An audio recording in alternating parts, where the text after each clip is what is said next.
আমাদের সমাজে বিভিন্ন প্রফেশনের মানুষ থাকেন। তারা তাদের নির্দিষ্ট কাজ অনুযায়ী জীবিকা নির্বাহ করেন। যেরকম ধরুন, কেউ ডক্টর, কেউ ইঞ্জিনিয়ার, কেউ মাস্টার, অথবা কেউ ইলেকট্রিক্যাল ইঞ্জিনিয়ার। এইভাবে বিভিন্ন পেশার মানুষ এই সমাজে আছে। আজকে আমি এই রকমই কিছু মানুষদের বিষয়ে আলোচনা করব, যাদের সেই কাজ করার সময় তাদের সেই কাজ অত্যন্ত ঝুঁকিপূর্ণ হয় এবং এতে তাদের জীবনের ঝুঁকি থাকে। তাদের লাইফ পর্যন্ত চলে যেতে পারে, দুর্ঘটনা ঘটতে পারে। এই বিষয়ে আজকে আমি আলোচনা করব। প্রথমেই আমি বলবো লগিং শ্রমিকদের বিষয়ে। লগিং শ্রমিকরা হলেন যারা বনে, বাগানে বা কোনো ফরেস্টে বা বাগানে অথবা বাড়ির কোনো গাছপালা, যেগুলি অনেক মোটা মোটা গাছ, লম্বা মোটা মোটা গাছ যারা কাটেন, তারা সেই গাছগুলি কেটে সাইজ মতো করে সেগুলি পরিবহন করে করাত কলে নিয়ে যান, সেগুলো সেখানে চিরাই করার জন্য। এই সমস্ত কাজ যারা করেন এদের বলা হয় লগিং শ্রমিক। এনারা এই কাজগুলো করার সময় অত্যন্ত ঝুঁকিপূর্ণ কিছু কিছু মুহূর্ত আসে।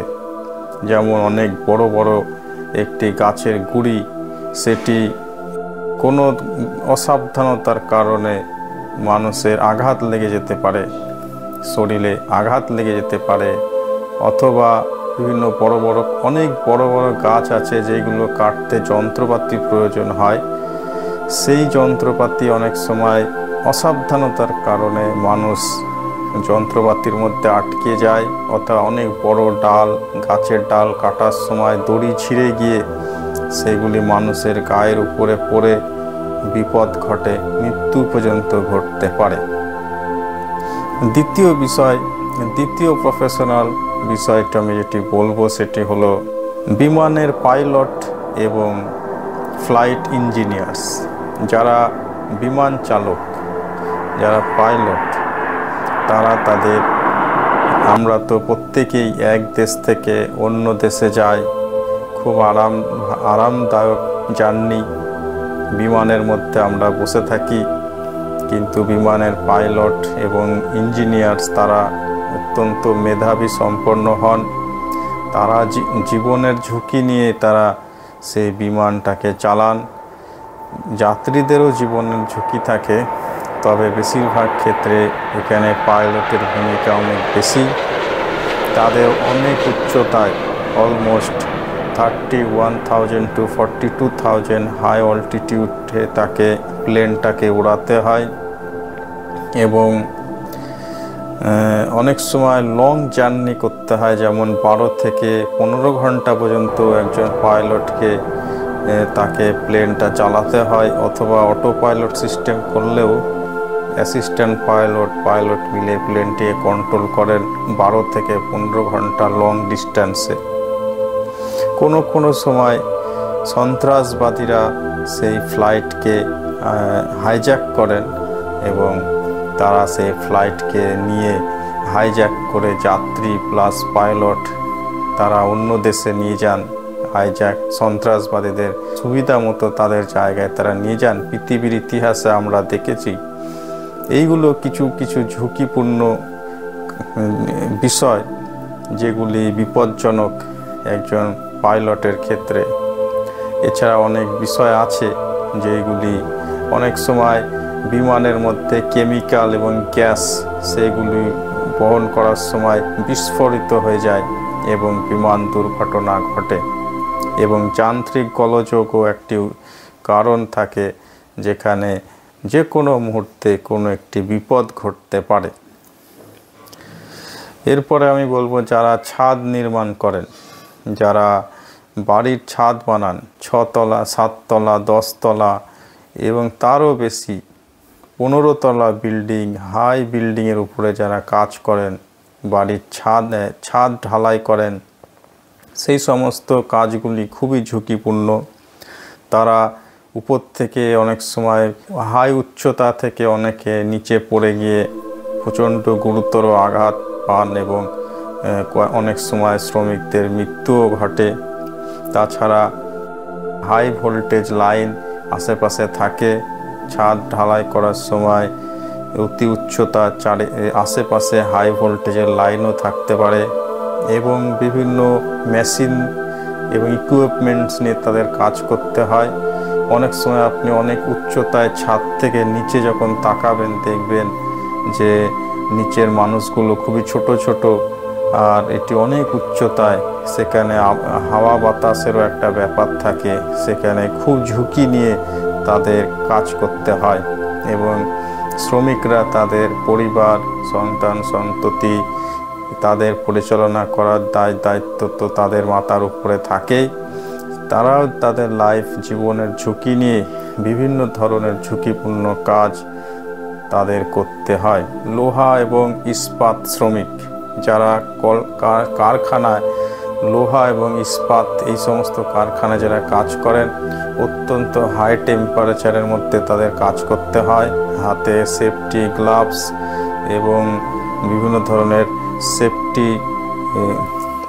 সেফটি প্রিকশনস তাদের রাখতে হয় এবং এখানেও বড় বড় মেশিনারি তাদেরকে বড় বড় মেশিনস তাদের অপারেট করতে হয় এবং অসাবধানতার কারণে এগুলো অনেক ঝুঁকিপূর্ণ কাজ হয়ে দাঁড়ায়, যে ক্ষেত্রে অনেক মানুষের বিপদ যে কোনো মুহূর্তে ঘটে যাওয়ার সম্ভাবনা থাকে।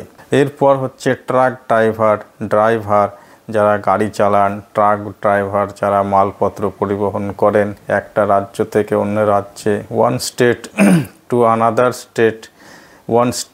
আনাদার স্টেট, এরা এই ধরনের কাজগুলি যারা করেন তারা লং ড্রাইভ করার ক্ষেত্রে অনেক সময় 18 ঘন্টা 20 ঘন্টা কন্টিনিউয়াসলি তাদের ড্রাইভিং করতে হয়, যা পিঠে ব্যথার সমস্যা হতে পারে, যার ফলে তাদের স্পন্ডেলাইসিস পেইন, পিঠে ব্যথার সমস্যা হতে পারে এবং রাসায়নিক দ্রব্য ক্যারি করার ফলে অথবা দাহ্য পদার্থ, অয়েল, গ্যাস এই সমস্ত অনেক সময় এইগুলিতে আগুন লেগে যেতে পারে এবং দুর্ঘটনা ঘটতে পারে, যেগুলি মাথায় এবং যে কোনো মুহূর্তে রোড অ্যাক্সিডেন্ট হতেই পারে। এইগুলি একজন ড্রাইভারের তার লাইফের সঙ্গে জড়িত, তবু ঈশ্বরের আশীর্বাদে তারা তাদের লাইফস্টাইল, তারা তাদের কাজ করেন, তাদের দায়িত্ব তারা পালন করেন এবং সমাজে বহু মানুষের উপকারের জন্য, সমাজটাকে আরও সুস্থভাবে পরিচালনা করার জন্য বিভিন্ন প্রফেশনাল মানুষ তাদের নিজেদের যে দায়িত্ব আছে সেইগুলি অত্যন্ত ভালোভাবে পালন করেন। কৃষক এবং কৃষি শ্রমিক যারা আমাদের বন্ধু মাঠে ফসল ফলান, কৃষক বন্ধুরা আছেন, তারা রোদে জলে বৃষ্টিতে অনেক কঠোর পরিশ্রম করে মাথার ঘাম পায়ে ফেলে তারা ফসল ফলান। তারা প্রকৃতির প্রতিকূলতার সঙ্গে যুদ্ধ করেন, নিজের শরীরকে নিজের অনেক খাটাখাটনি করে মাঠে তারা ফসল ফলান। তাদের এই ক্ষেত্রেও অনেক জীবনের ঝুঁকি থাকে। যে সমস্ত কীটনাশক, পেস্টিসাইডস তারা ইউজ করেন সেইগুলি একটি মানুষের পক্ষে অত্যন্ত ক্ষতিকারক। সেই পেস্টিসাইডস এবং কীটনাশক অনেক সময় শরীরে চামড়ার সংস্পর্শে আসলে স্কিন ডিজিজ হতে পারে, চামড়া জ্বালা পোড়া করতে পারে এবং সেইগুলি শ্বাস প্রশ্বাসের মধ্যে দিয়ে শরীরের ভিতরে প্রবেশ করলে বিভিন্ন কৃষক বন্ধু যারা আছেন তাদের শ্বাস প্রশ্বাসের সমস্যা হতে পারে, যেগুলি মানুষের পক্ষে খুবই ক্ষতিকারক। যারা নদীতে সমুদ্রে মাছ ধরেন তারা অনেক সময় প্রতিকূল বিপজ্জনক আবহাওয়ার সম্মুখীন হতে হয়। সমুদ্রে উথাল পাথাল শুরু হয়ে যেতে পারে, যে কোনো মুহূর্তে তাদের জাহাজ খারাপ হয়ে যেতে পারে, তারা ঝড় বৃষ্টির সম্মুখীন হতে পারেন এবং মাছ ধরার সময় যান্ত্রিক গোলযোগের কারণে বিভিন্ন ধরনের মাছ ধরার যে ইকুইপমেন্টগুলো আছে বা যে সমস্ত ব্যবস্থা আছে সেইগুলি ঠিকমতো না হলে, সিস্টেমেটিক্যালি কাজ না করলে তাদেরও অনেক বিপদ আপদের সমস্যায় তারা পড়েন। বিশেষ করে ঝোড়ো হাওয়া এবং ঝড় বৃষ্টি, বিদ্যুৎ, বজ্র বিদ্যুৎ এই সমস্ত কাজের ক্ষেত্রে খুবই বিপজ্জনক। যারা নির্মাণ শ্রমিক, যারা রাস্তাঘাট তৈরি করেন এবং ব্রিজ তৈরি করেন, বড় বড় বিল্ডিং তৈরি করেন, যে সমস্ত নির্মাণ শ্রমিকরা আছেন তারা তাদের জীবনে অনেক ঝুঁকি নিয়ে সেই কাজগুলো করেন। বড় বড় গাড়ি, মেশিনারি, যন্ত্রপাতি নিয়ে তাদের কাজ করতে হয়। কয়েক সময় অত্যন্ত হাইটে, অনেক উঁচুতে তাদের সেফটি মেজারমেন্ট মাথায় রেখে তাদের কাজ করতে হয়। অনেক সময় অনেক উঁচুতে তাদের হাই ভোল্টেজেও তাদের কাজ করতে হয় এবং তাদের যে ওয়েল্ডিং করার ব্যাপারটা সেইগুলো তাদের করতে হয় অনেক উঁচুতে। এবং তারা এই সমস্ত করার ফলে বিভিন্ন ধরনের মেশিনারি অনেক সময় ঠিকমতো মেনটেনেন্স না করার ফলে তারা এই সমস্ত বড় বড় মেশিনারির ভিতরে আটকে যেতে পারেন, অথবা হাই ভোল্টেজের কারণে ইলেকট্রিক শক খেতে পারেন এবং একটু অসাবধানতার কারণে এই সমস্ত নির্মাণ শ্রমিকরা অনেক বিপদের সম্মুখীন হতে পারে। এগুলি আমরা সচরাচর নিউজ পেপার এবং টেলিভিশন, রেডিও এই সমস্ত জায়গায় দেখতে পাই। যে সমস্ত শ্রমিকরা খনিতে কাজ করেন, কয়লার খনি হতে পারে বা ভূগর্ভস্থ শ্রমিক যারা আছেন তারা মাটির নিচে কাজ করেন, যেখানে তাদের কাজগুলি অত্যন্ত বিপজ্জনক। কয়লার খনি বা কোনো ধাতু অথবা অন্য কোনো খনিজ সম্পদ আরোহণের জন্য তারা তাদের প্রচণ্ড বিপদ মাথায় নিয়ে সেই খনির মধ্যে চলে যান এবং সেখানে কাজ করেন, যেখানে অতি উচ্চ তাপমাত্রা থাকতে পারে, যেখানে গ্যাস থাকতে পারে। সেই গ্যাসের মধ্যে তাদের কাজ করতে হয়। যে কোনো মুহূর্তে আগুন ধরে যেতে পারে, বিস্ফোরণ ঘটতে পারে সেই খনির মধ্যে। এবং সেই খনির মধ্যে মাটির নিচে মেশিন দিয়ে তাদের কাজ করতে হয়। সেই মেশিনের একটি অত্যন্ত বাজে আওয়াজ তাদের সহ্য করতে হয়। সেই আওয়াজের কারণে তাদের কানের সমস্যা হতে পারে, শ্রবণ শক্তি হ্রাস পেতে পারে। এই সমস্ত আরও অনেক কিছু বিষয় তাদের সাথে ঘটতে পারে, বিপজ্জনক বিষয়বস্তুর সম্মুখীন তারা হতে পারে। এছাড়াও যারা power house, high voltage power লাইনে যারা কাজ করেন তারা তো আরও অনেক উঁচু পোস্টারের উপরে সে তারগুলো কানেকশন করেন। তাদের অত উঁচুতে তাদের কাজ করতে হয় হাই ভোল্টেজ লাইনে।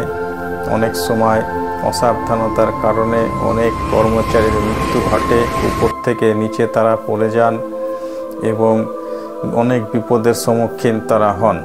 প্রিয় দর্শক, আজকে আমি বিভিন্ন প্রফেশন সম্বন্ধে বললাম।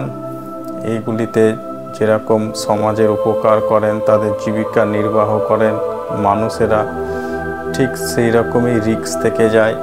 প্রত্যেকটি কাজের নির্দিষ্ট রিস্ক আছে। সেইগুলি যদি পর্যাপ্ত পরিমাণে প্রিকশন এবং রিস্ক ম্যানেজমেন্ট মাথায় রেখে আমরা যদি সেই কাজগুলো করি তাহলে অবশ্যই সব কিছু সাকসেসফুল হবে, বিপদ অনেকটা কমে যাবে। আর এই ভিডিওটি দেখে আপনারা কিছুটা সচেতন হবেন আপনার নিজস্ব প্রফেশনে, এই আশাই করি। ভিডিওটি দেখার জন্য অনেক ধন্যবাদ। পরবর্তী ভিডিও দেখার জন্য আমন্ত্রণ রইল।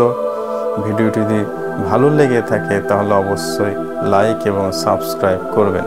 Thank you very much. All the best.